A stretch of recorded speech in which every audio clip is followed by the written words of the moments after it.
los próximos meses. Y al primero que me quiero referir es a la incongruencia de la política fiscal y laboral respecto a la política monetaria. Porque por un lado, la política monetaria está siendo restrictiva y manteniendo una tasa nominal y real de interés elevadas para combatir la inflación. Pero por otro lado, el, la Secretaría de Hacienda mantiene una política fiscal expansiva, aumentando el gasto público más allá de lo que la recaudación le permite, y claro, esto se refleja en un mayor endeudamiento. Después daremos unas cifras de endeudamiento. Y por su parte, la política laboral, en términos específicamente del salario mínimo, pues sigue apoyando al consumo. Y esto nos va a llevar a una recomposición de la demanda agregada en nuestro país. Mayores niveles de consumo y de gasto público y menores niveles de inversión, desaprovechando la oportunidad de la relocalización de la producción de Estados Unidos a nivel mundial. Eso lo abordaremos en unos minutos. Eh, esta política de mantener la tasa de interés está ocasionando una distorsión en el mercado cambiario. Tenemos un dólar demasiado barato y no es tanto, y no se explica en gran medida por la llegada de inversión extranjera directa, sino más bien porque los inversionistas extranjeros están aprovechando el enorme diferencial en tasas de interés que existe entre México y Estados Unidos. Sin embargo, fiscalmente no se puede mantener indefinidamente. Eh, Publicaron una cifra el día de hoy donde nos dice que el costo del servicio de la deuda ha aumentado 53%. Se estima aumente 53% en el 2024 respecto al 2018. Y esto es resultado de dos cosas: que el país se ha endeudado más y el servicio de la deuda es más grande porque la tasa de interés es más alta. Esto nos lleva al tercer punto. En vista de los compromisos de gasto adquiridos básicamente a través de pensiones, eso va a obligar a una reforma fiscal a partir del año 2025. Y cuando decimos una reforma fiscal, específicamente me refiero a la parte tributaria. Se van a tener que aumentar impuestos, crear unos nuevos o elevar las tasas, porque de otra manera entraríamos en una dinámica explosiva de las finanzas públicas.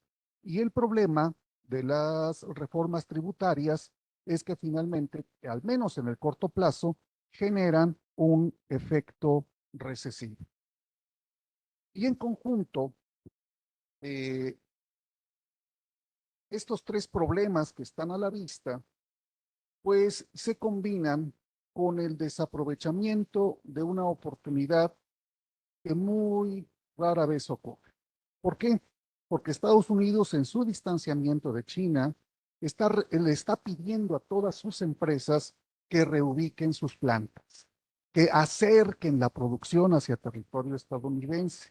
Y por muchas razones podríamos pensar que México es el candidato ideal por su cercanía, por su disponibilidad de mano de obra, eh, y porque ya hay una gran parte de inversión extranjera estadounidense en México, específicamente en el sector automotriz. Sin embargo, para aprovechar esta oportunidad, eh, tenemos varios problemas a los que no se les ha atendido, pues dándoles la suficiente importancia, la importancia que merecen. Para que puedan llegar de manera masiva empresas extranjeras, pues requerimos energías limpias. Y no tenemos energías limpias, y de hecho la poca que tenemos a duras penas nos alcanza, ¿no? Ya estamos otra vez en la época de los apagones en algunas regiones del país, específicamente en el sureste, como hace algunas décadas.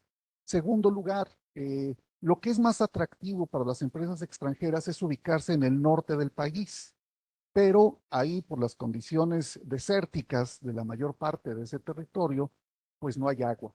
Y eso constituye un impedimento para que se puedan establecer.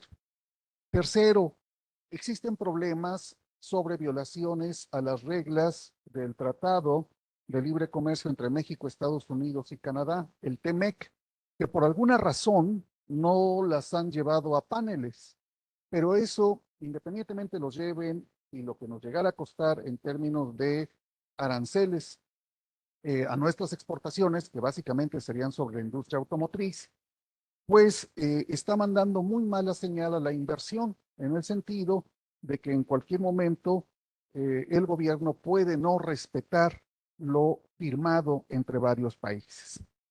Y el enorme costo de no aprovechar esta oportunidad, pues es el no recibir una inversión extranjera directa, muy probablemente en una magnitud mayor a la que se dio posterior a la ratificación del Tratado de Libre Comercio de América del Norte, el TLCAN, el papá del TEMEC. Y esto es grave no porque nos guste la inversión extranjera directa, porque sí sabemos que se invierte, bueno, pues esto va a reflejarse en un crecimiento económico más acelerado, en la generación de empleos formales en la economía y en una recuperación sostenida y firme del salario real. Estos cuatro problemas son los que de alguna manera van a determinar el ambiente, el entorno económico en los próximos meses y años. El que no haya congruencia de la política económica respecto al control de la inflación, el mantener, creo yo, de manera deliberada la sobrevaluación del peso, la necesidad de una reforma fiscal futura y el desaprovechamiento de esta oportunidad de la relocalización de la producción a nivel mundial, cada vez más cerca de Estados Unidos. Muchísimas gracias y le cedería mi lugar al doctor Raúl.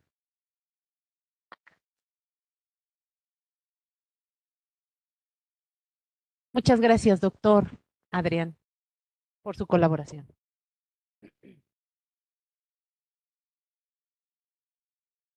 Está más interesante.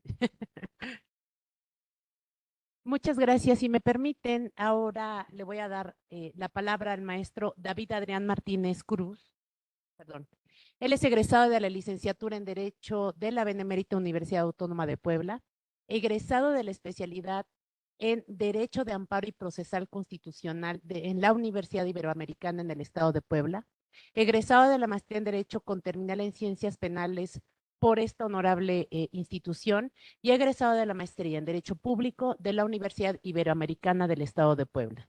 Del año 2014 a la actualidad trabaja como académico de la Facultad de Derecho y Ciencias Sociales de la UAP y colaboró como director general del Instituto de Investigaciones Legislativas, Financieras y Socioeconómicas Gilberto Bosques Saldívar en la 16ª legislatura, ¿cuál? 60ª legislatura del Honorable Congreso del Estado de Puebla. Del año 2011 a la actualidad, colabora como abogado postulante de la firma jurídica Martínez y Asociados en el Estado de Puebla y actualmente tiene el cargo de director general. Muchísimas gracias, maestro, por estar aquí con nosotros. Muy buenos días. Primero que nada, quiero agradecer el foro, el uso de la voz que me otorga, agradeciendo en primer término al director de la Facultad de Economía, al staff, a la doctora Ada, a la doctora Beatriz, el estimado presidium que nos acompaña, de los disertantes, estimados docentes y alumnos que concurren en este diplomado en reformas constitucionales legislativas, efectos en los ámbitos económico, político y social, para esta mesa de conclusiones. Quisiera puntualizar algo que a mí me llama la atención con relación a hablar de la reforma agraria. Estamos hablando de una reforma que se dio hace 30 años, más de 30 años, que a mi juicio es benéfico hacer este tipo de ejercicios, ¿no? En el ámbito académico, en nuestra máxima casa de estudios. Voy a empezar brevemente por razones de tiempo, a manera de no lesionar el tiempo de los demás disertantes. El derecho agrario, compañeros, es el conjunto de normas, leyes, reglamentos y disposiciones en general, doctrina y jurisprudencia que se refieren a la propiedad rústica y a las explotaciones de carácter agrícola.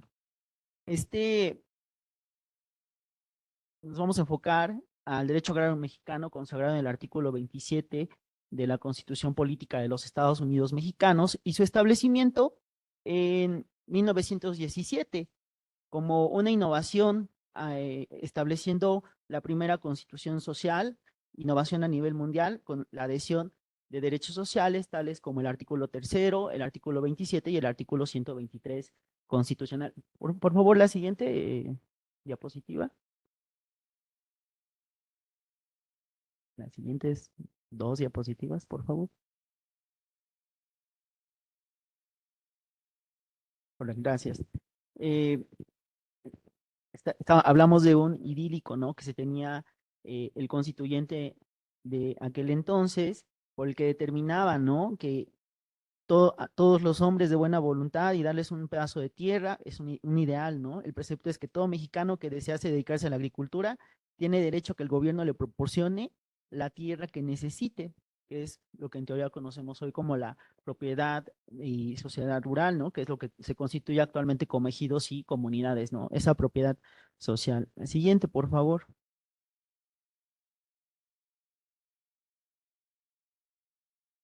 Y la siguiente, por favor, para hacer. Bien, ahora bien, quisiera puntualizar que el tema que me corresponde relativo a la reforma agraria se dio con motivo de su publicación el 6 de enero de 1992. Hasta ese entonces se habían llevado a cabo 15 reformas de carácter constitucional.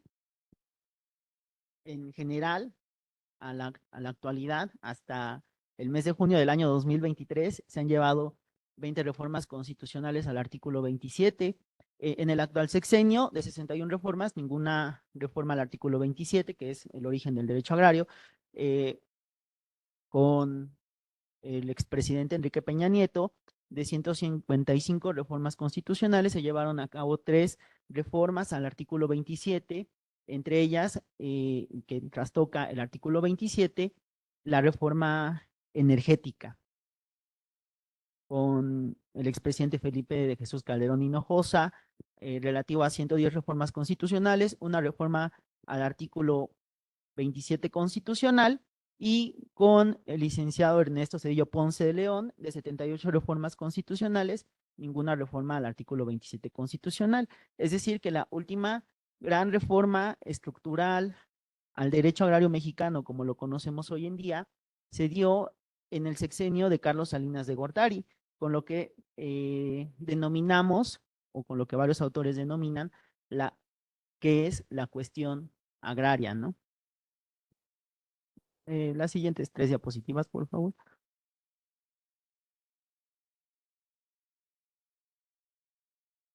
La siguiente, por favor.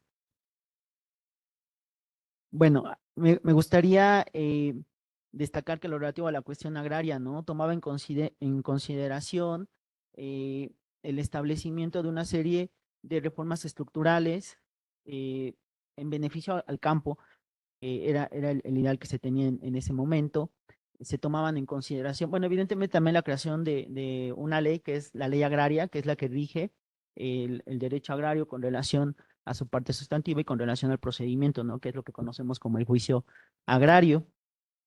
Se buscaba, en exposición de motivos con relación al artículo 27, buscaba promover justicia y libertad para el campo, protección del ejido a través de la certificación, promoción para que los campesinos fueran sujetos y no objetos del campo, evitar el regreso de los latifundios, es decir, grandes extensiones de explotación agraria, buscaba promover la capitalización del campo, que aquí retomo lo que dijo el doctor Adrián, ¿no? Con relación a la alineación que se tenía con el papá del Temec, con el Telecán, y que no se tomaron en consideración toda una serie de factores, ¿no? Porque estamos hablando de certificación, ¿no? Es decir, que pudiera decretarse la propiedad con el carácter de titulares, ¿no? Sin embargo, dejaron a un lado toda una serie de consideraciones para un verdadero y adecuado impulso al campo, ¿no? O que en su momento solo se tomó en consideración en el sexenio de Carlos Salinas de Gortari, ¿no? De ahí que, bueno, actualmente sigamos hablando de certeza jurídica y no estemos hablando de un avance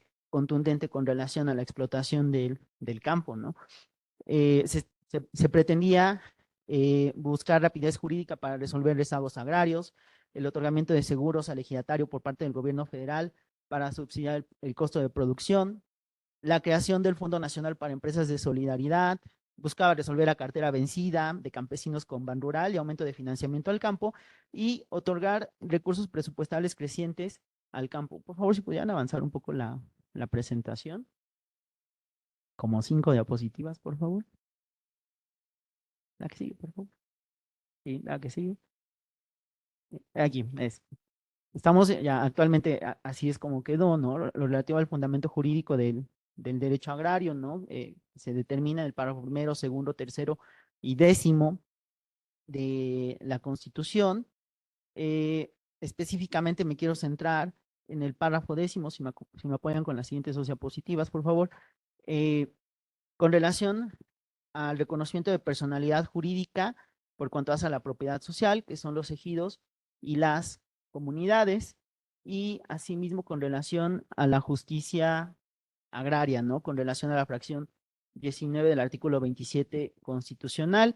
El hecho de reconocimiento de personalidad jurídica, ejidos y comunidades, pues determinó la protección al ejido, ¿no? Es decir, que verídicamente las personas que hubieran sido beneficiadas con relación al otorgamiento por parte del Estado de una superficie territorial, pues verídicamente se dedicaran a las labores del campo, ¿no? Aquí fue benéfico, ¿no? Hace 100 años, ¿no?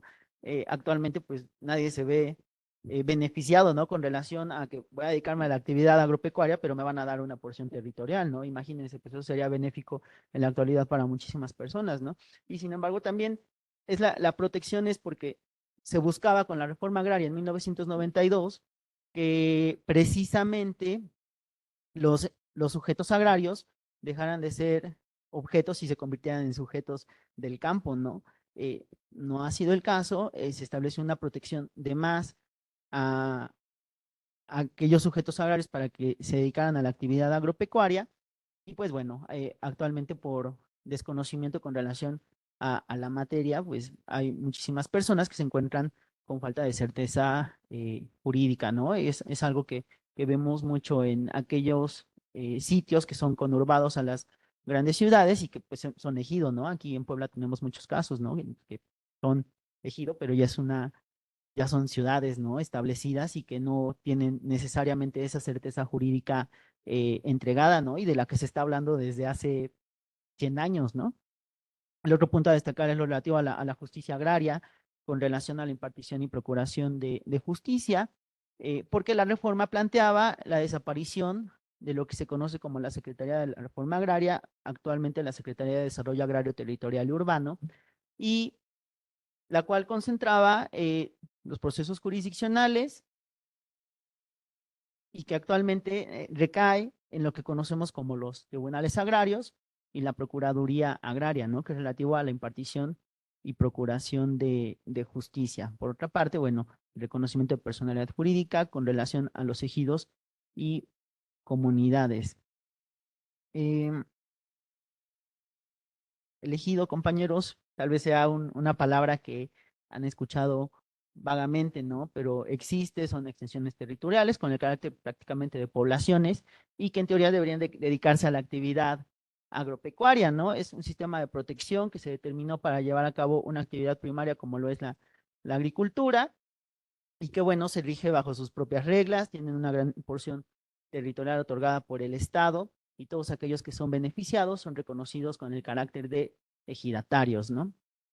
Y las comunidades que también son un punto aparte, porque aparte de que se les otorgó a un grupo de beneficiados, varias comunidades se vieron afectados con ese reparto y se dejó un procedimiento aparte para que se les pudiera reconocer el carácter de comunidad, ¿no? Entonces, no me quiero extender mucho, pero la reforma agraria, la siguiente, por favor, siguientes dos, del 6 de enero de 1992, tuvo como objeto el otorgamiento de certeza jurídica y beneficio a sujetos agrarios. Para ir concluyendo, la siguiente dos, por favor. La desaparición de la Secretaría de la Reforma Agraria con relación a la impartición de procuración de justicia para la creación de los tribunales agrarios y de la Procuraduría Agraria y evidentemente la protección al ejido, ¿no? Que es la inalienabilidad, que no pudiera salir el ejido, no se pudiera convertir en propiedad privada, ¿no? Bajo un supuesto por parte de la Asamblea y de los sujetos agrarios, la indivisibilidad, que son inembargables y que son imprescriptibles, ¿no? Me gustaría concluir, ¿no? Dos supuestos, las siguientes dos, por favor, las siguientes dos diapositivas. Dos consideraciones a manera de conclusión, ¿no? Con relación a esta reforma agraria de innovación, porque en 1992 fue innovador, ¿no? Marcó un parteaguas, evolucionó, porque se buscaba promover justicia y libertad para el campo, el regreso de los latifundios, promover la capitalización, la alineación con el Telecán, actualmente el Temec, se buscaba la rapidez jurídica, terminar con el rezago agrario, se buscaba además la certificación, ¿no? Esa multimensionada certeza jurídica en beneficio de todos los sujetos agrarios, pero sin embargo también tiene cosas en contra, ¿no? La siguiente, por favor, relativo a la privatización, ¿no? Porque se entiende que todo aquello que es ejido ya no puede salir nunca jamás del ejido y solamente se van a dedicar a la actividad agropecuaria, pero es un gran problema porque, reitero, muchas superficies territoriales conurbadas con varias ciudades en el estado mexicano, pues ya no se dedican a esa actividad agropecuaria, ¿no? Ahora bien, inclusive si lo analizamos desde una perspectiva con relación a la producción, aun y cuando sean titulares, pues es mínima, ¿no? Porque sí se ha quedado un tanto en el abandono esa actividad agropecuaria, ¿no? No ha ido evolucionando, se busca el otorgamiento de certeza jurídica, pero no ha ido evolucionando con el paso de los años, ¿no? Si lo tomamos en consideración, pues con otros países, ¿no? Que ya no están hablando de certeza jurídica, ¿no? De que se determine que ellos son los propietarios, sino ya avanzando con relación a un sistema de producción, ¿no? La irregularidad que genera, porque el desconocimiento es relativo a que al no tener esa certeza jurídica, pues por abandono al campo, porque hacen sucesiones de derechos, pues se establece una irregularidad, ¿no? En aquellas superficies que se conocen como ejidos y o comunidades, ¿no?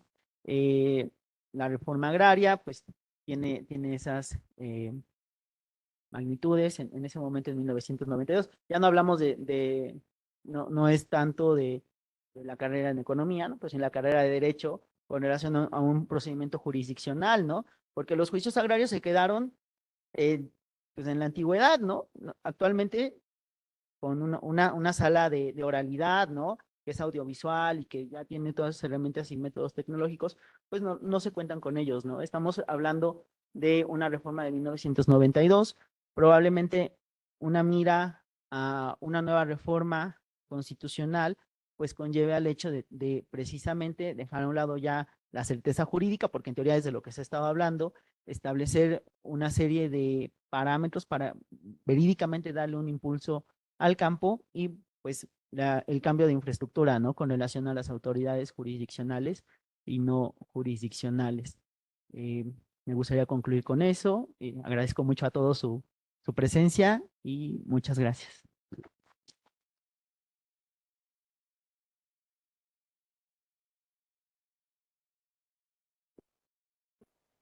Muchas gracias, maestro David, Adrián, y muchísimas gracias por acompañarnos. Esta también es su facultad y sean siempre bienvenidos. Si me lo permiten, voy a dar la palabra al maestro Raúl. Buenos días, estimados participantes como ponentes en la sesión de conclusiones del diplomado. Solamente voy a utilizar 4 minutos para referir que de 1920 a 2023 se han realizado 769 reformas a la Constitución. Ahí viene por periodo presidencial las reformas que en cada ejercicio constitucional se realizaron en el país. Y finalmente viene un cuadro resumen de las reformas que se han realizado desde 1920 hasta 1982. Fueron un total de 213 reformas. En el periodo de 1982 a 2018 se concretaron 494 reformas. En el actual periodo de gobierno de México de 2018 a 2023, 62 reformas a la Constitución. Esto da un total de 769 reformas constitucionales que han tenido implicaciones en la vida económica, política y social del país y de la convivencia entre los mexicanos. Destaco algunas por su importancia, como el capítulo económico que se acordó por el Poder Constituyente de los artículos 25, 26, 27 y 28. El 25 estableció que corresponde al Estado la Rectoría del Desarrollo Nacional para que éste sea integral y promueva la soberanía de la nación. Se impulse el crecimiento económico y se asegure una adecuada distribución del ingreso y la riqueza nacional. El 26 estableció el Sistema Nacional de Planeación Democrática para que por medio de consulta popular se articulen los planes de desarrollo a nivel nacional, a nivel estatal y a nivel municipal. El artículo 27 establece la propiedad originaria de la nación sobre el suelo y el subsuelo. En el 82 se modificaron las fracciones 20 y 21 para establecer la obligación del Estado de promover el desarrollo rural integral. Y el 28, con el cual se trató de un capítulo económico a la Constitución para definir, además de lo que ya estaba señalado, las áreas estratégicas y las áreas prioritarias. En las áreas estratégicas solamente le corresponde al Estado su participación, y en las áreas prioritarias puede participar el sector privado y el sector social en coordinación con el Estado. También del 82 es importante la reforma del artículo 115 que fortaleció al municipio mexicano, que con la de 1992 propuesta por el presidente Zedillo le dio un nuevo estatus a los gobiernos municipales, al dejarlos de ser administradores para convertirse en un nivel de gobierno establecido en el 115 constitucional. Y finalmente destaco dos reformas importantes promovidas en el sexenio del presidente Salinas, como fue la reforma al artículo 28 para permitir la reprivatización de la banca que había sido nacionalizada por el presidente López Portillo y permitir que nuevamente los privados participaran en el negocio de la banca que era pública por la nacionalización y se convirtió nuevamente en banca privada. Y la que mencionaban el doctor David, en el artículo 27, la reforma de Miguel Alemán de 1946 y luego la del presidente Salinas, con la cual se privatiza totalmente la propiedad ejidal y se cancela el reparto de la tierra en los términos y las consecuencias que esto tiene para las demandas históricas de los campesinos. Y finalmente, la trastocación fundamental que se origina en el gobierno del presidente Peña Nieto para permitir, mediante el sistema de contratos, la participación de los privados nacionales y extranjeros en la exploración y producción de petróleo, cosa que no estaba permitida en el texto original del 27 constitucional. Esto, por lo tanto, tiene implicaciones para las finanzas públicas porque se plantea o se rompe el paradigma de que solo el Estado tenía la exclusividad en materia de petróleo y ahora se va a compartir o se iba a compartir la renta petrolera con los privados nacionales y extranjeros a través de las licitaciones que se realizaron, 102 contratos. Y para concluir, es importante considerar que de 1920 al 2023 se realizaron mediante 255 decretos 769 reformas a la Constitución. El 64.2% correspondió al periodo 1982-2018, que es el periodo que se ha sido denominado como periodo neoliberal. Modificaciones sustanciales a la Constitución. Con eso cerraría mi participación para dar paso a los otros ponentes. Muchas gracias.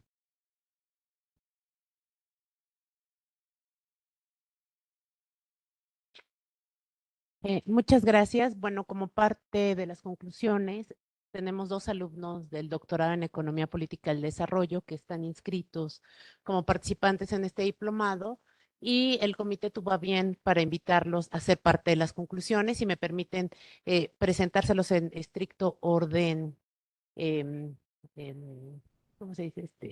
Por apellido, pues. Voy a presentar al maestro Alejandro Picasso Zamora. Él es licenciado en Administración de Empresas, maestro en Gobernanza y Gobiernos Locales, actualmente estudiante del doctorado en Economía Política del Desarrollo en el Centro de Estudios de Desarrollo Económico y Social, CEDES, a quien agradecemos todo el apoyo para llevar a cabo este diplomado de nuestra Facultad de Economía de la UAP. Ha sido director de proyectos del Observatorio Metropolitano y agente capacitador externo por la Secretaría de Trabajo y Previsión Social, especializándose en la norma 035. Desde el año 1997 a la fecha, participa como consultor administrativo en empresas de la iniciativa pública y privada. También quiero presentarles a la maestra Alma Lucero Rodríguez Morales. Ella es también estudiante del doctorado en Economía Política del Desarrollo, maestra en Desarrollo Económico y Cooperación Internacional, también del CEDES, licenciada en Fisioterapia por la Facultad de Medicina de la UAP, tiene una formación en el área de género, discapacidad, adultos mayores y educación, y ha hecho una serie de estancias en la Escuela Colombiana de Rehabilitación, sede Bolivia, sede Bogotá, en la Universidad de Colima, estancias clínicas en el Hospital Universitario Ramón y Cajal, Hospital Príncipe de Asturias, Centro de Inclusión Apisha Alcalá en Madrid, España, y ha hecho voluntariado en un programa de atención a niños en situación de desplazamiento forzado, Alianza del Pacífico y Club Amigos Incluyentes Teletón. Ha sido voluntaria activa en áreas de socorros y capacitación de la Cruz Roja Mexicana y ganadora del Premio Estatal a Tesis de Grado de Maestría 2023 por el CONCITEP en el área de interdisciplinariedad. Muchísimas gracias y les doy la palabra. Hola, buenas tardes. Bueno, a mí lo primero que me gustaría destacar de este diplomado, para empezar, es dónde se está impartiendo, que es en una universidad pública, porque eso nos invita a saber desde quizás dónde queremos mirar estas reformas constitucionales. Y sobre todo hago esta invitación porque dentro del diplomado hay varios temas que se tocaron que creo que como universitarios y universitarios públicos, pues deberíamos de reflexionar. El primer punto que me gustaría traer a la mesa es que cuando se habló de las reformas constitucionales sobre la educación, se hizo énfasis en que cada vez parecen más, sobre todo en el estado de Puebla, las universidades que acaparan a todas las personas que no se aceptan. Entonces, pues desde el momento en el que estamos aquí, pues quiere decir que aunque no lo pensemos, estamos inmersos en estas reformas constitucionales, ¿no? ¿Qué nos da a nosotros derecho de estar aquí y a algunas otras personas estar excluidas dentro del mismo proceso de la educación? Y en segundo lugar, también me parece importante desde dónde se está hablando, porque antes de que hubiera el cambio de partido hegemónico, ¿no? Cuando ganó Morena, se lanzó una serie de estudios en el que se preguntaba a la gente qué onda, qué pensaba con la política, con la economía y con lo que iba a pasar en su futuro. Y a mí me llama la atención que antes de creer en el Estado, las personas creen en las universidades públicas.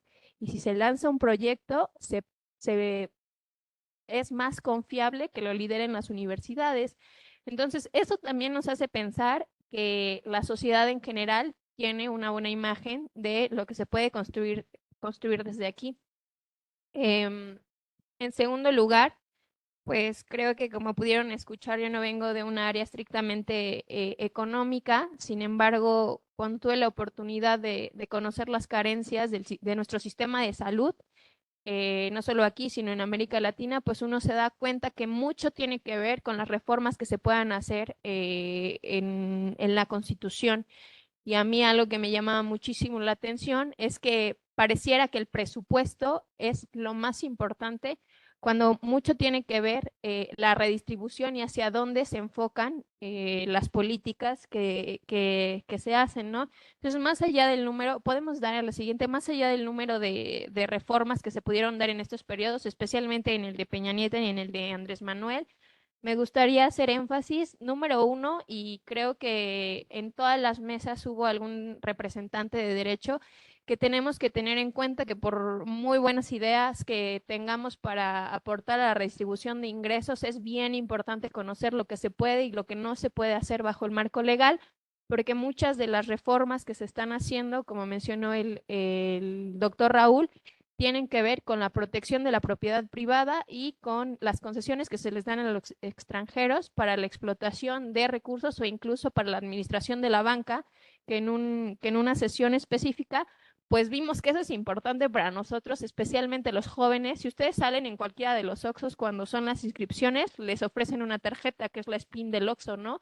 Y te dicen, no, pues es la única que te va a dar derecho como estudiante a que accedas a un crédito.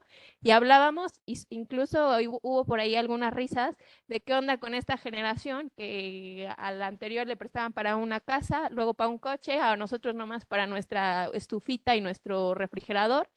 Y muy probablemente las generaciones que vienen pues van a tener que estar viviendo del crédito, ¿no? Entonces, de repente yo decía, bueno, a mí en algún momento de la trayectoria, ¿qué me importa lo que pasó en el 94? Y ahora que ya soy adulta, independiente, con gustos bien dementes, pues ya digo, chin, ya ahora entiendo por qué es importante conocerlo y también posicionarme, pues para buscar esta colectividad, ¿no? Luego, otra de las cosas que están ahí es precisamente lo que les mencioné, el impacto económico, que lo pueden ver desde lo que nos va a tocar enfrentar a nosotros los jóvenes, hasta qué onda con lo de las jubilaciones, ¿no? Y ahí por ahí viene un apartado de sustentabilidad. No solamente se debe de pensar en los recursos naturales como sustentabilidad, sino también qué va a pasar con nosotros a lo largo de la vida y del mantenimiento pues de nuestra propia economía de subsistencia, ¿no? Entonces también creo que este diplomado invitó a que pensemos el desarrollo sostenible no únicamente como la naturaleza, sino también como los propios recursos que vamos a consumir nosotros. Cuando hubo el tema de salud, presentaban por aquí los riesgos que se tienen al producir, al remodelar, porque nos decían aguas, porque a ustedes les va a tocar a lo mejor no tener una casa propia, sino que remodelar una que renten o algo por el estilo, y eso también trae consecuencias en la salud de quienes lo producen, en el crecimiento o no de las ciudades, de la contaminación. Porque ahora el problema no es solo de dónde sacamos los recursos, sino a dónde los vamos a ir a votar, ¿no? Y eso es algo que también debemos estar pensando. Apenas en la Ciudad de México están discutiendo sobre si ya empezar a cobrar, a dónde se echan los desechos, porque pues ya no hay lugar, ¿no? Entonces también ahí vamos a enfrentar una serie de problemas que estas generaciones tal vez no están afrontando otras diferentes, ¿no? Ahora, la participación ciudadana también se me hace bien importante porque justo en esas encuestas, una cosa era la confianza y otra cosa es, pues, a quién o para quién están legislando o para quién están haciendo todos estos programas de desarrollo. Y más del 60% de las personas decía, pues no, los políticos nada más los hacen para ellos y sus cuates y a nosotros pues como que no nos pelan. Y eso a mí me parece preocupante porque otro de los centros que se dedica a investigar el desarrollo, el CIDE, dijo, bueno, ahora lo que nos vamos a tener que enfocar con este nuevo cambio de gobierno es en que se amplíen los amparos, porque ya se sabe que hay, aparte, cuando se establece la ley, hay una serie de inequidades y es a lo que se recurre, pues para en lo que dicen si soy culpable o no, ¿no? Y luego también, pues surgen nuevos actores como la Guardia Nacional y a mí me llaman la atención, como les dije, la credibilidad era las universidades, luego la iglesia y luego el ejército, pero no se confía en los policías. Entonces, sobre todo también les invitaría a pensar en que no solamente está habiendo un cambio en las reformas constitucionales, sino que lo estamos viendo con un proceso de militarización importante y pues eso también va a tener un impacto quizás por ahí punitivo y es algo que debemos de tener ahí en el radar. ¿Le pueden dar la siguiente, por favor? Ahora, lo de equidad social, de repente también yo digo que cuando hablamos en este tipo de foros y vemos los números y decimos, pues las personas que caen en el ámbito de pobreza, y era algo que discutíamos cuando hablamos de la reforma laboral, se dijo, bueno, cuando ya se estableció un salario mínimo de 200 y tantos pesos, salieron muchas personas de esa línea de pobreza, pero los que estaban en los de salarios medios y así, no subieron, o sea, se mantuvieron y ese promedio creció y tampoco crecieron los beneficios sociales y demás. Entonces, cuando pensemos en equidad social, no hay que pensar pues que no somos parte de esa bolsa o que no estamos próximos a caer en esa bolsa si no tenemos estas iniciativas de participación. La estabilidad política creo que es de suma importancia, sobre todo en un país pues que es atravesado por la violencia, el cobro de piso y demás de organizaciones delictivas. Y sobre todo también discutimos la semana pasada qué onda con Milei, ¿no? Que no tenía nada de conocimiento político, ahí está ahí. Nos decían, bueno, ahora hay un surgimiento de actores que caen bien, que son patrocinados por el crimen organizado de más instituciones y también tenemos que poner pues atención en eso, ¿no? Y sobre todo creo que pues hay que pensar cómo establecerlo porque de repente se nos pueden ocurrir muchas opciones de hacia dónde transitar, pero pues hay que tener en cuenta que también la implementación de los programas pues tiene una implicación económica y una resistencia muchas veces social. Y por último, se habló en varios de los tópicos sobre la competitividad. Y creo que esto también es lo último que invitaría a que pensemos. Competitividad, ¿por quién y para quién? Competitividad para que subamos al estandarte del top de los países globales que tiene un crecimiento importante, o competitividad en cosas que veíamos bien marcado, como lo de la reforma agraria, que nos hicieron aquí la observación sobre que cada vez tenemos menos lugares en el que se plantan cosas comestibles, ¿no? Y nos decían, ya es como la última reflexión. Si ustedes fueron a comprar las cosas de su ofrenda este año y el año pasado, se darán cuenta que la mandarina está como en 30 pesos el kilo, ¿no? Y eso tiene que ver mucho con las reformas que se hacen, con la parte del cambio climático y que a nosotros como jóvenes pues nos tocará resistir o repensar. Y pues también creo que desde sus aulas, que desde las aulas podemos hacerlo, pero en la vida real pues tenemos que pensar en la colectividad para resistirlo. Ya, muchas gracias.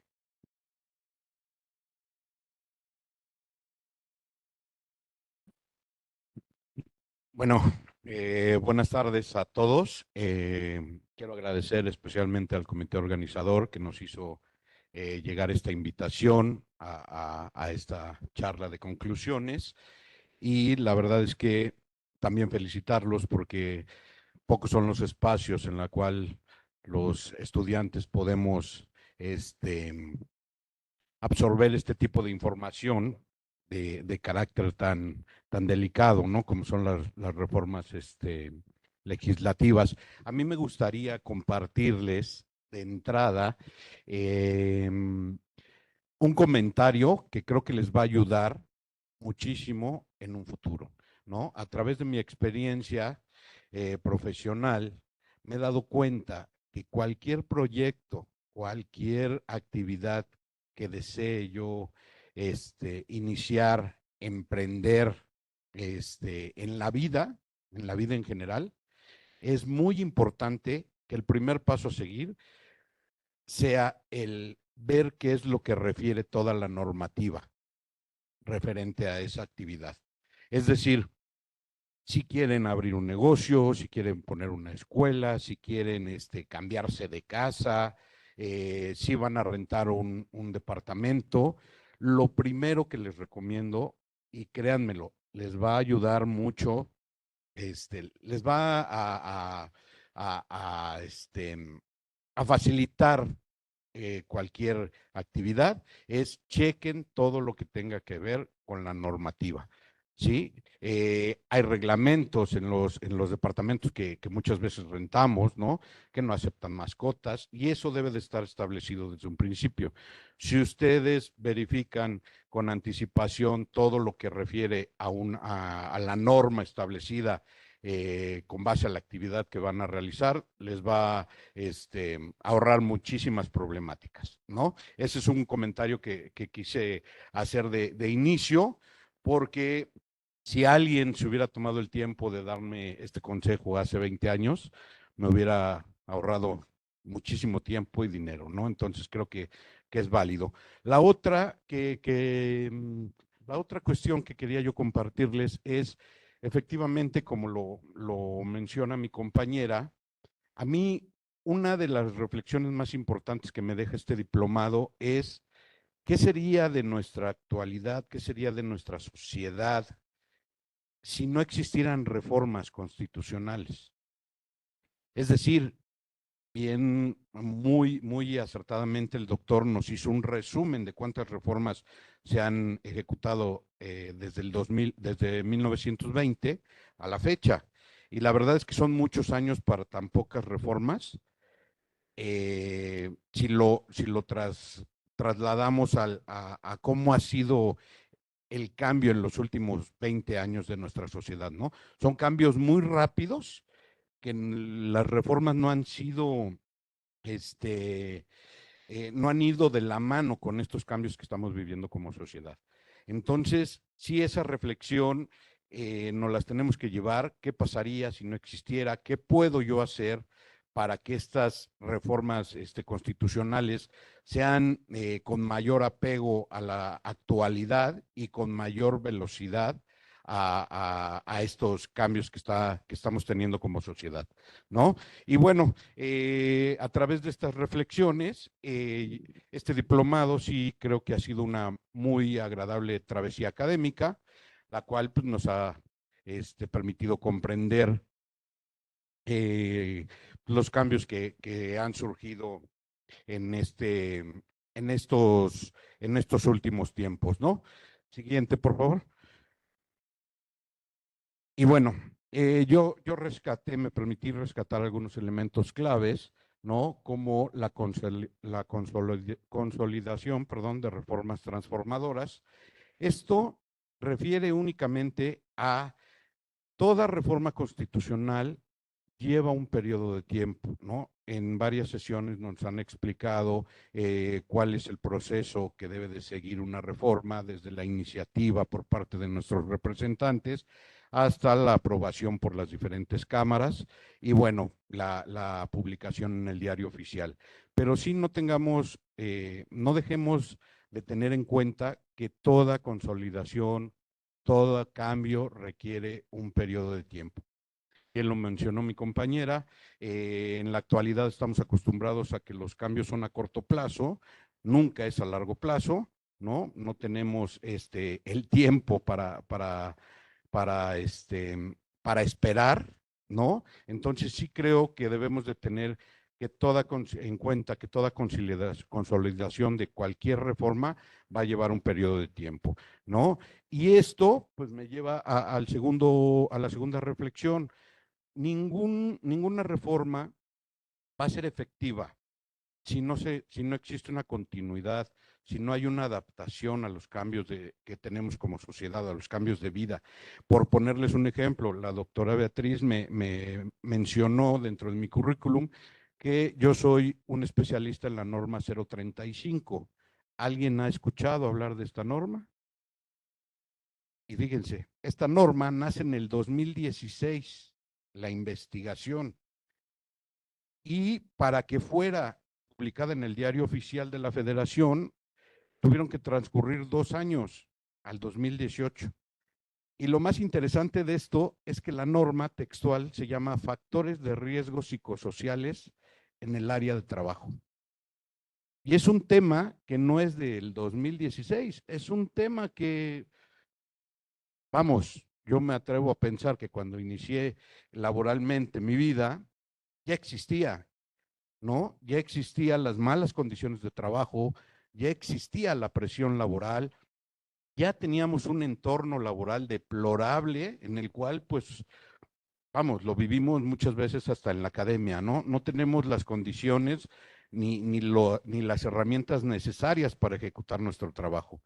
Y sin embargo, entendemos que se atravesó la pandemia, ¿no? Durante 2019, 2020, y esto retrasó, pero es una norma de carácter obligatoria que cualquier institución pública, privada, en el ámbito, en instituciones académicas, debe de estar instituida y debe de estar implementada. Yo hoy me atrevo a decir que de 10 organizaciones, solo una cuenta con esa norma. Y esa norma se encarga de proteger a todo el entorno laboral que conlleva desempeñar nuestras actividades. Entonces estamos hablando que después de 5 años, nadie conoce la norma. Y siendo de carácter obligatorio, y siendo que tiene un tema de una sanción económica bastante considerable. Entonces, esa es mi reflexión, ¿no? Ninguna reforma, ningún cambio en nuestras leyes va a funcionar si no existe una continuidad y una adaptación. Y bueno, también otra de mis reflexiones son que a pesar de los esfuerzos que hemos observado que han hecho los reformadores a las leyes, pues no se ha avanzado en la manera que se espera, ¿no? Con beneficios directos a la sociedad. Es decir, todavía existen desafíos en ámbitos económicos, políticos, que creo que son los más complejos, y bueno, también sociales, derivados de que, pues de que hoy por hoy la corrupción la tenemos todos los días, ¿no? La desigualdad social sigue existiendo entre nosotros y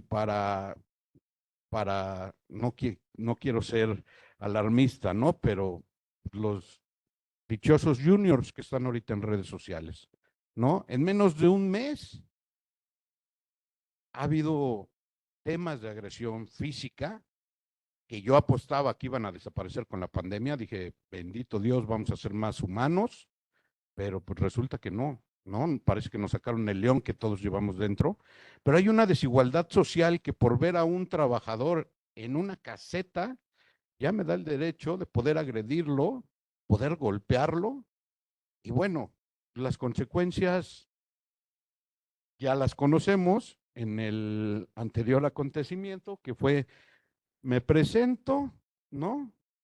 En el momento y día que yo quiera.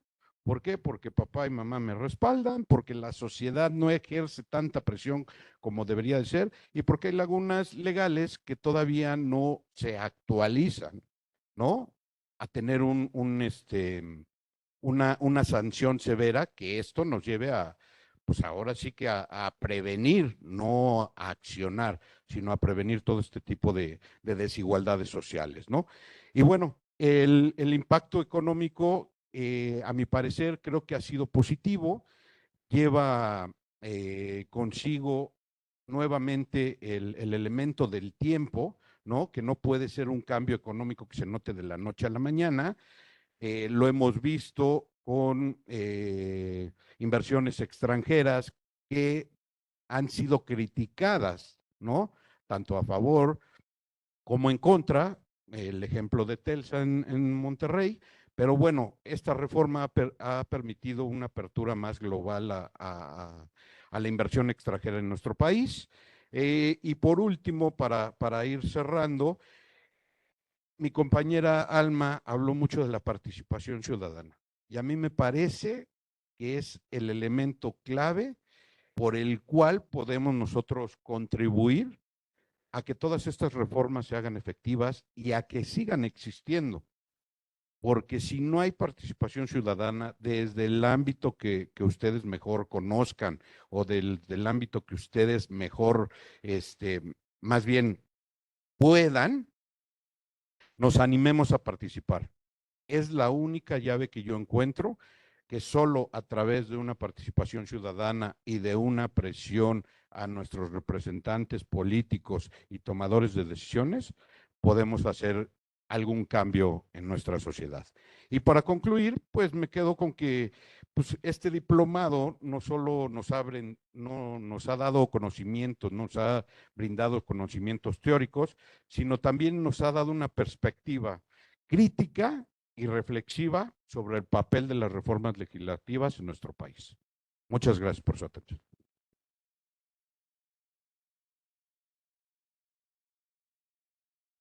Bueno, muchas gracias a los 4 ponentes y al maestro Raúl por la reflexión final. Ha sido muy agradable escucharles a todos, especialmente a Alma y Alejandro, que estuvieron en todas las sesiones del diplomado. Bueno, ok, y que pues en realidad nos hablan, ¿no? De la manera en la que es percibida una actividad académica como esta y sobre todo también contar hoy con la presencia del maestro David Adrián o Adrián David, ¿no? Quien generosamente, como el resto de los especialistas y ponentes que tuvimos a lo largo de las sesiones del diplomado, aceptó participar, ¿no? Solo por el puro gusto de compartir sus conocimientos. Entonces, en ese sentido, me parece que ha sido muy agradable tener esta primera ronda de intervenciones dentro de la sesión del diplomado. Para seguir con la dinámica que habíamos mantenido, tendríamos preguntas y respuestas, comentarios de quien quisiera compartir. Algunos de ustedes o varios de los inscritos y otros estudiantes no inscritos estuvieron participando de manera recurrente en las sesiones y tal vez quisieran compartir alguna reflexión o algún comentario derivado de las exposiciones que tuvimos el día de hoy. Abriríamos el micrófono.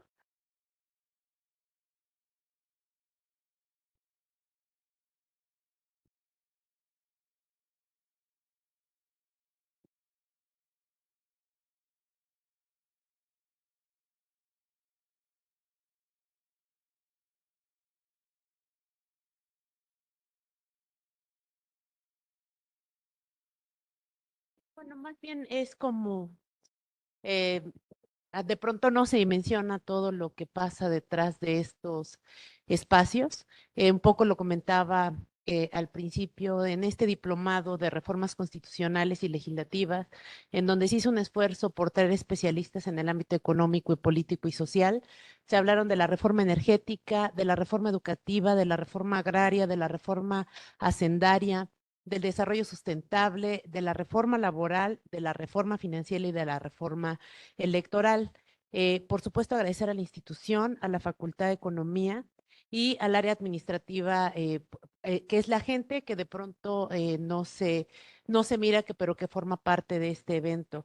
En términos de la gestión, con la maestra Noelia, Mario y Héctor, que se encargaron de que todo esto sea posible y se pueda transmitir en línea. Insisto del CEDES porque pues nos ha apoyado hasta en la gestión, hablando de transparencia, recursos públicos, tal, hasta la gestión de las botellas de agua. Es decir, no es cosa menor todo lo que sucede y que tiene que ver con los lineamientos con los que se rige nuestra institución en términos de transparencia y rendición de cuentas. También al comité organizador, cuando se empezó a planear esto, que va a ser prácticamente un año, no dimensionábamos la escala a la que se iba a llegar, en donde está el maestro Raúl con la experiencia que bien nos ha expresado en distintos espacios, la doctora Ada, que toparnos ya lo habíamos hecho en otras veces, pero ahora se abrió mucho más porque hubo comentarios de que esto debía llegar a otros espacios. De pronto, insisto, como todos pasamos por donde están por ustedes, como están ustedes en la licenciatura, en la maestría o en las redes, no lo miramos hasta que pase el tiempo y por supuesto, todo lo que suceda hoy va a tener incidencia en el mañana inmediato, pero también en el futuro. Solo para que lo sepan, les decía hace rato, fueron más de 521 participantes presenciales en esta sala. Hubo 29 ponentes de distintas instituciones, la UNAM, la UAP, la Facultad de Ciencias Sociales, la Facultad de Derecho, la Facultad de Contaduría, por supuesto la Facultad de Economía y distintas universidades a nivel nacional.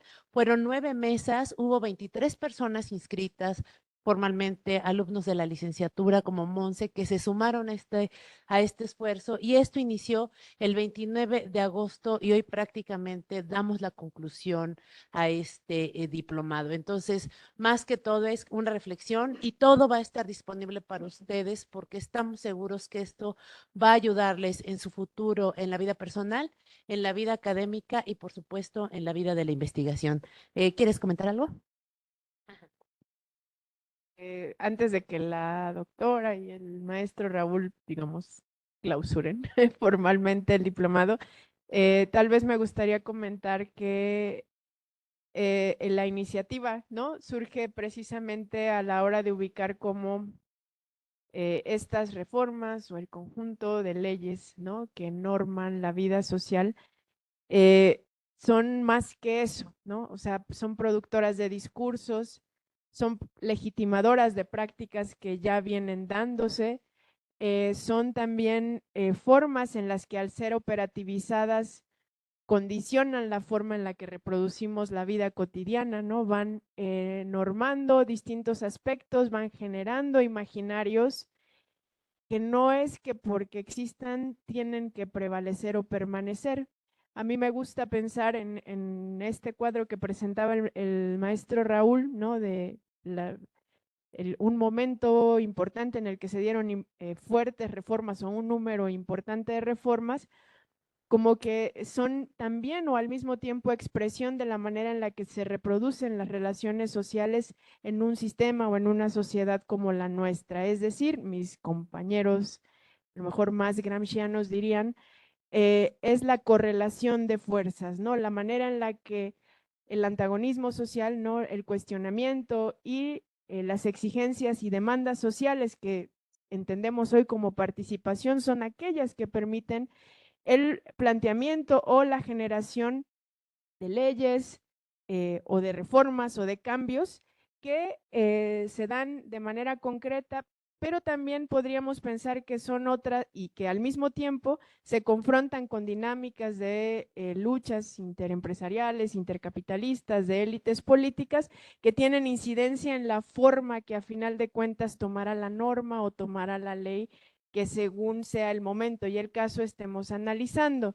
A mí desde esta perspectiva del antagonismo, de la lucha y de las contradicciones en este sistema, me gustó escucharles a todos a lo largo de estas sesiones para pensar las motivaciones o los porqués detrás de estas grandes reformas constitucionales.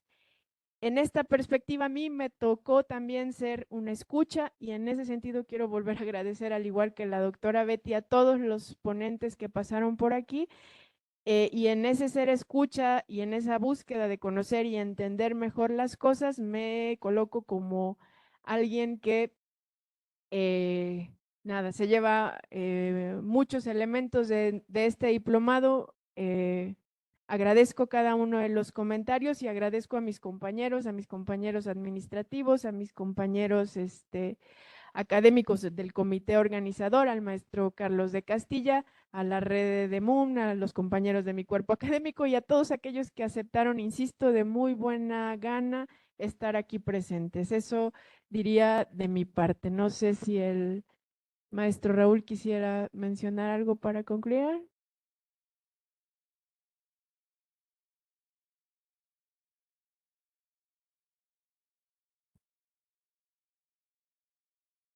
Bueno, solamente comentar que cuando analizábamos la posibilidad de organizar este diplomado, no nos imaginábamos la trascendencia que podía tener todos los participantes y ponentes, que alrededor, como mencionaba la doctora Betty, fueron alrededor de 30, contando los 4 de hoy, 40, 30 ponentes en las diferentes reformas que se revisaron en el transcurso del diplomado.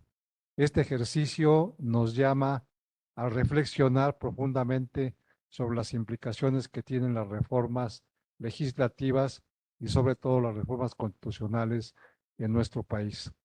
Y finalmente, agradecer al personal administrativo, a todos los ponentes por su importante participación en el desarrollo de las sesiones que se realizaron desde el 23 de agosto y hasta este día 29 de noviembre.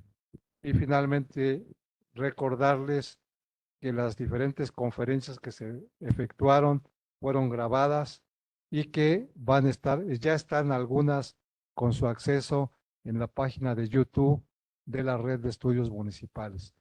Amablemente, el área de la doctora Betty ha transmitido a la Redemun los videos y esos están todas las conferencias completas en la red de YouTube de la Red de Estudios Municipales.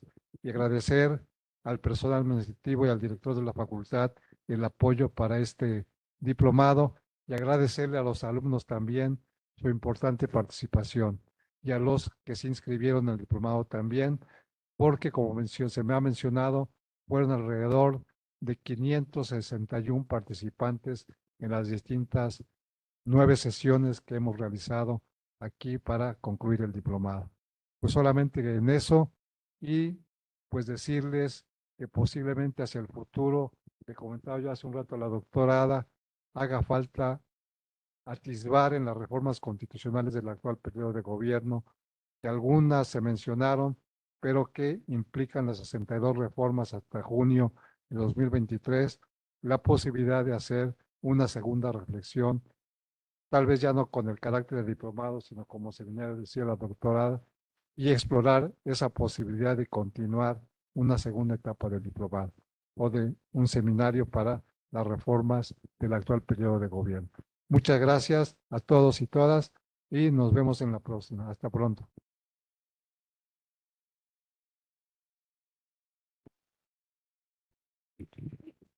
Los compañeros ya nos han compartido sus reflexiones a lo largo de las sesiones, tal vez algo para concluir y le daríamos la palabra también al maestro David Adrián por si quisiera cerrar con un comentario. Pues yo reitero mi agradecimiento al comité organizador. eh, la Facultad de Economía se me hace una facultad importante en la estructura de la Benemérita. Creo que son muy participativos y quisiera retomar algo que dijeron aquí los disertantes con relación a la participación ciudadana, ¿no? Porque es aquí en el aula, ¿no? Donde vamos a generar conciencia y donde vamos a prepararnos, ¿no? Para ser más propositivos, para tener un mejor entendimiento y conocimiento con relación a los temas de actualidad, ¿no? Y pues nada, felicitarlos a todos aquellos que terminaron de manera puntual este diplomado y a todos aquellos que no se inscribieron, pero que están presentes, pues invitarlos para que se inscriban al siguiente diplomado y puedan obtener su constancia de manera muy correcta, ¿no? Como lo es por parte del comité. Les agradezco muchísimo a la doctora Beatriz, doctora Ada y el doctor, y muchas gracias y muchas felicidades. Muchas gracias, doctor.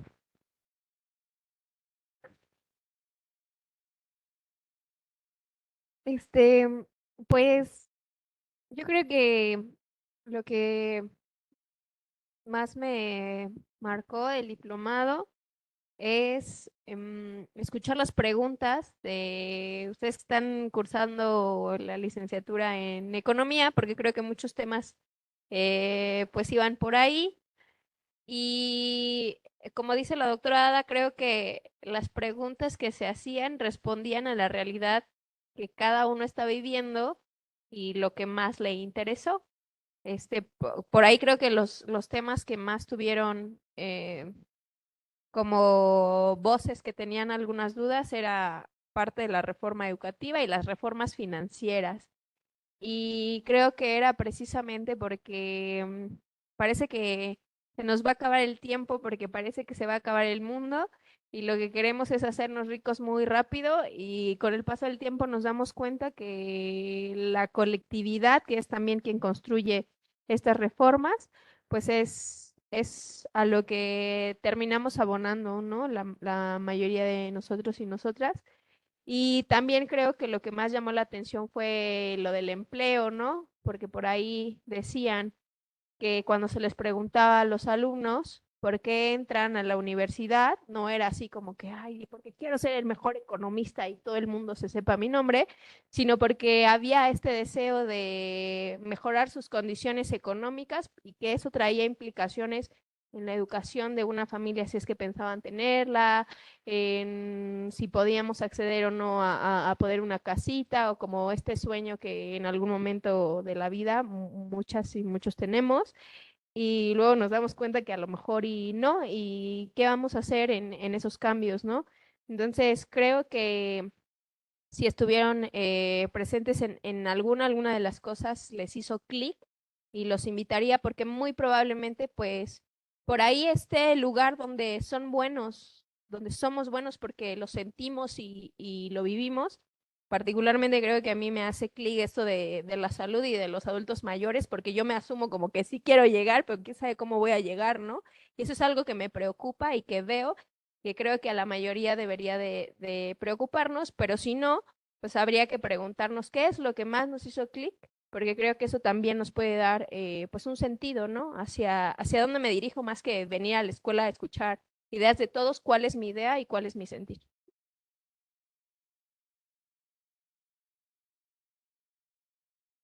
Bueno, yo nomás agradecer nuevamente al comité la invitación y quedarnos con esa reflexión, ¿no? Que estamos haciendo nosotros para que las cosas cambien. Y bueno, desearles a todos feliz cierre de semestre, que tengan mucha suerte en sus calificaciones y es todo. Gracias. De suerte no, tienen que ganársela. Le daría la palabra a la doctora Betty, coordinadora de educación continua, líder de nuestro cuerpo académico, para clausurar formalmente este diplomado. Bueno, pues agradecerles y dar por clausurado este diplomado el día 29 de noviembre del 2023 a las 13:27 horas, y agradecer a todos los que nos han visto, a todos los que han estado aquí, pero sobre todo a la colectividad que hizo posible este diplomado, y pues se queda para ustedes, es por ustedes y esperamos que ustedes lo compartan para otros. Muchísimas gracias y felicidades a todos.